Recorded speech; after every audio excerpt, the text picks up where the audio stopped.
నమస్తే, welcome to I dream. నేను మహేశ్వరి. మనతో పాటు ఉన్నారు ప్రముఖ నెఫ్రాలజిస్ట్ డాక్టర్ నవీన్ మేడి గారు. వారితో మాట్లాడి డయాలసిస్ ప్రాసెస్లో క్రియాటిన్ అన్నది మనం ఎక్కువగా వింటూ ఉంటాం. ఏంటి క్రియాటిన్? ఇది ఎంతవరకు ఉంటే మనం హెల్దీగా ఉండొచ్చు, ఎప్పుడు ఇది అవసరం అవుతుంది అన్నది మనం డాక్టర్ గారిని అడిగి తెలుసుకుందాం. నమస్తే సార్. నమస్తే సార్, ఈ కిడ్నీ పేషెంట్స్లో వినిపడే ఇంకొక వర్డ్ ఏంటంటే క్రియాటిన్ అంటూ ఉంటారు. ఏంటి క్రియాటిన్ అంటే? కిడ్నీ ప్రాబ్లమ్స్ ఈ మధ్య చాలా అరుదుగా కనిపిస్తూ ఉన్నాయి. సో మనము చాలా అరుదుగా ఈ మధ్య టెస్టులు చేసుకుంటున్నారు. జనరల్గా కిడ్నీ ప్రాబ్లమ్స్ అనేవి చాలా తక్కువగా అసిమ్టమాటిక్గా ఉంటాయి. సో క్రియాటినిన్ కాదు, creatinine. So it is nothing but one of the metabolized product. So మనం తినే ఆహార పదార్థాలు ప్రోటీన్ నుంచి ఏదైతే డైజెస్ట్ అయిన తర్వాత మనం రిలీజ్ చేస్తాము. So that is nothing but creatinine. మనం తినే పదార్థాలు, సపోజ్ ప్రోటీన్స్ కానివ్వండి, కార్బోహైడ్రేట్స్ కానివ్వండి, లేదంటే ఫ్యాట్స్ కానివ్వండి, ఇది మన బాడీలో మెటబలైజ్ తర్వాత ఎన్నో రకాల వేస్ట్ ప్రోడక్ట్స్గా తయారవుతాయి. ఉదాహరణకి క్రిసాల్ అంటాము, లేదంటే యూరియా అంటాము, క్రియాటినిన్, ఇలా కొన్ని వేల రకాల ప్రోడక్ట్స్ తయారవుతాయి బాడీలో. సో ఇవన్నిటిని మనం కొలవలేము. జనరల్గా యూరియా, క్రియాటినిన్ అనే ఇవి మనం కోలమానంగా తీసుకొని, ఇవి నార్మల్గా ఈ ఏజ్ వాళ్ళకి, ఇంత బాడీ వెయిట్ ఉన్న వాళ్ళకి ఇంత ప్రొడ్యూస్ అవ్వాలి అని ఉంటుంది. జనరల్ పీపుల్లో సో ఇంత ప్రొడ్యూస్ అవుతుంది, ఇంత యూరిన్లో వెళ్ళిపోతుంది, ఇంత బాడీలో ఉంటుంది. సో ఉదాహరణకి క్రియాటినిన్ అనుకోండి, నార్మల్గా ఒక మెయిల్, ఒక అడల్ట్ మెయిల్లో 0.8 to 1.2 అనేది బ్లడ్ లెవెల్స్ ఇంత నార్మల్గా ఉండాలి. అది ప్రొడ్యూస్ అవుతుంది. ఇప్పుడు ప్రోటీన్ ఫుడ్, మటన్, చికెన్ తిన్నప్పుడు ఇంకా ఎక్కువ ప్రొడ్యూస్ అవుతుంది, కానీ అట్ ద సేమ్ టైం యూరిన్లో వెళ్ళిపోతుంది వన్స్ ఇట్ ఈస్ దాని వర్క్ అయిపోయిన తర్వాత. యూరియా కూడా అంతే, నార్మల్గా లెస్ దాన్ 40 యూనిట్స్ ఉండాలి. దాని తర్వాత అది యూరిన్లో ఫిల్టర్ అయిపోయి వెళ్ళిపోతుంది. సో మిగతా అన్ని పారామీటర్స్ కూడా ఇలానే చూస్తాం, అన్నిటిని కొలవలేము. మెయిన్గా వీటితో పాటు మనం కొలుస్తాం. ఏదైతే కిడ్నీ యొక్క ఫిల్టరింగ్ కెపాసిటీ తగ్గిపోతుంది అని ఎలా తెలుసుకుంటామంటే, ఈ యూరియా లెవెల్స్, క్రియాటినిన్ లెవెల్స్ అనేటివి పెరుగుతూ ఉంటాయి. అంటే దాని ఉద్దేశం ఏంటంటే యూరిన్లో వడబోయడం జరగట్లేదు. సో అది బ్లడ్లోనే రిటైన్ అవుతుంది. సో ఉదాహరణకి 1.2 కంటే ఎక్కువ ఉంది, మేబీ 1.4, కొంతమందిలో 20, 35 ఇలాంటి వాల్యూస్ కూడా చూసాం మనము. సో మనం ఒక వాల్యూని బట్టి చెప్పలేమండి. మేబీ కొంతమందిలో క్రియాటినిన్ 1.4 ఒక 3-4 మంత్స్ నుంచి ఉంది అనుకోండి ఉదాహరణకి, మేబీ వాళ్ళ కిడ్నీ డ్యామేజ్ 80 to 90% కూడా ఉండొచ్చు.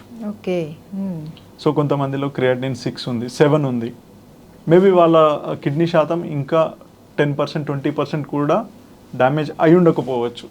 ఇట్ డిపెండ్స్ అపాన్ ద ఏదైతే కారణం ఏంటనేది మనం చూసి, క్రియాటినిన్ అనేది మనకి ఒక సరోగేట్ మార్కర్, ఒక రఫ్ ఐడియా ఇస్తుంది. సో డైరెక్ట్ మెజర్ చేయలేము. సో క్రియాటిన్, యూరియా అనేది ఇవి రఫ్ కోలమానాలు మనకి. అయితే మనం ఎలా సార్ దీన్ని మెజర్మెంట్ ఎలా, అంటే మనకి ఎంత ఉంది క్రియాటిన్ అన్నది మనం ఎలా తెలుసుకోవాలి? దీనికి ఎలాంటి టెస్టులు చేయించుకోవాలి? Good question. ఇది చాలా అరుదుగా చేస్తూ ఉంటాము. రీనల్ ఫంక్షన్ టెస్ట్ అంటాము మనం. జనరల్గా రీనల్ ఫంక్షన్స్ అంటే కిడ్నీ చేయబడే ఫంక్షన్స్. నార్మల్గా యూరియా, క్రియాటిన్, యూరిక్ యాసిడ్ అనే 3 పదార్థాలు, దాంతోపాటు సీరం ఎలక్ట్రోలైట్స్ అనేది కూడా యాడ్ చేయడం జరుగుతుంది. సోడియం, పొటాషియం, క్లోరైడ్, ఇవి జనరల్గా యూరిన్లో పోవాలి. సో బ్లడ్ లెవెల్స్ అనేవి, సోడియం అనేది అరౌండ్ 135 to 145, పొటాషియం అనేది లెస్ దాన్ 5, అండ్ క్లోరైడ్ అనేది అరౌండ్ 100 ఉంటుంది నార్మల్గా. యూరియా అనేది లెస్ దాన్ 40, క్రియాటిన్ అనేది depending on weight and height up to approximately 1.2, less than 1.2 is normal. ఇవి మనం జనరల్గా బ్లడ్ టెస్ట్, అండ్ అవసరమైతే యూరిన్ టెస్ట్లో ఎంత పోతుంది, సరిగ్గా పోవట్లేదా అనేది మనం యూరిన్ టెస్ట్లో చూస్తాము. అండ్ క్రియాటినిన్ కనుక ఉండవలసిన దానికన్నా ఎక్కువ మెజర్మెంట్లో ఉంటే ఏంటి తర్వాత వాళ్ళకి ఎలాంటి ప్రాబ్లమ్స్ వస్తాయంటారు? ఎగ్జాక్ట్లీ. సో క్రియాటినిన్ అనేది మనం అనుకున్నట్టు రఫ్ కోలమానం. ఒక్క రిపోర్ట్ని బట్టి మనం డిసైడ్ చేయలేము. We need to consider another parameters. అంటే ఓవరాల్గా వాళ్ళ పేషెంట్ యొక్క హిస్టరీని, పేషెంట్ యొక్క సిమ్టమ్స్ని, పేషెంట్ యొక్క కోమార్బిడిటీస్, డయాబెటీస్ ఉన్నాయా, హైపర్ టెన్షన్ ఉందా, లేదంటే లాస్ట్ 1 వీక్లో ఎలాంటి తిను పదార్థాలు ఫుడ్ తీసుకున్నారు, ప్రోటీన్ ఫుడ్డా, లేదంటే చాలామంది జిమ్కి వెళ్ళే వాళ్ళు హై ప్రోటీన్ డైట్ తీసుకుంటూ ఉంటారు. మరి అలాంటివి ఏమన్నా అవన్నీ కన్సిడర్ చేసి ఈ రిపోర్ట్స్ని మనము ఎవాల్యుయేట్ చేయడం జరుగుతుంది. అంటే ఎన్ని రోజుల రిపోర్ట్ని మీరు కౌంటింగ్ తీసుకుంటారండి? చూడండి, ఒక్క రిపోర్ట్ని మనము డిపెండింగ్ పేషెంట్ని చూస్తే మనకి క్లినికల్ హిస్టరీ ద్వారా, క్లినికల్ ఎగ్జామినేషన్ ద్వారా we can make it like ఓవరాల్గా అన్నిటిని కన్సిడర్ చేసుకొని then we can think of it. Even one value is sufficient sometimes. Depending, ఇప్పుడు పేషెంట్కి సిమ్టమ్స్ ఉన్నాయి అనుకోండి, కిడ్నీ ఫెయిల్యూర్ సిమ్టమ్స్ ఉన్నాయి, అప్పుడు మనం వీ విల్ కన్సిడర్ దిస్. ఏం సిమ్టమ్స్ లేవు, ఊరికే ఒక రిపోర్ట్ వచ్చింది, మేబీ అది సరిగా లాస్ట్ 1 వీక్లో సరిగా వాటర్ తీసుకోకపోయి ఉండొచ్చు, లేదంటే అధిక ప్రోటీన్ తీసుకుని ఉండి ఉండొచ్చు. సో అలాంటి ఇప్పుడు we can correlate overall clinically and overall అన్ని పారామీటర్స్ని కన్సిడర్ చేసి మనం రిపోర్ట్ని కన్సిడర్ చేస్తాం. ఓకే. ఈ క్రియాటినిన్ అన్నది ఎంతవరకు మనిషి బాడీ మీద ఎఫెక్ట్ చూపిస్తుంది అంటారు? యా, మెయిన్ కిడ్నీ మీద ఎంతవరకు దాని వాల్యూ అనేది ఇంపార్టెంట్?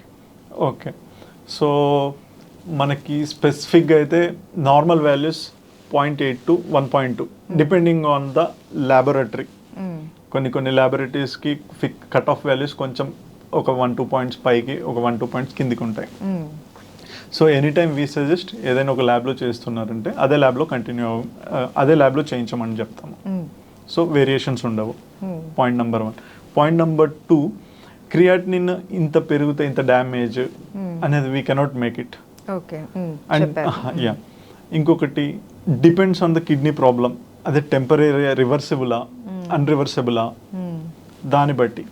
కొంతమందికి క్రియాటినిన్ 3-4 రేంజ్ వచ్చేసరికి విపరీతమైన వాంతులు, అన్కంట్రోలబుల్ వామిటింగ్స్, నాజియా, వీక్నెస్, కొంతమందికి ఫిట్స్ రావడం, కొంతమందికి కోమాలోకి వెళ్ళిపోవడము, కొంతమందికి అపిటైట్ లేకపోవడము జరుగుతుంది.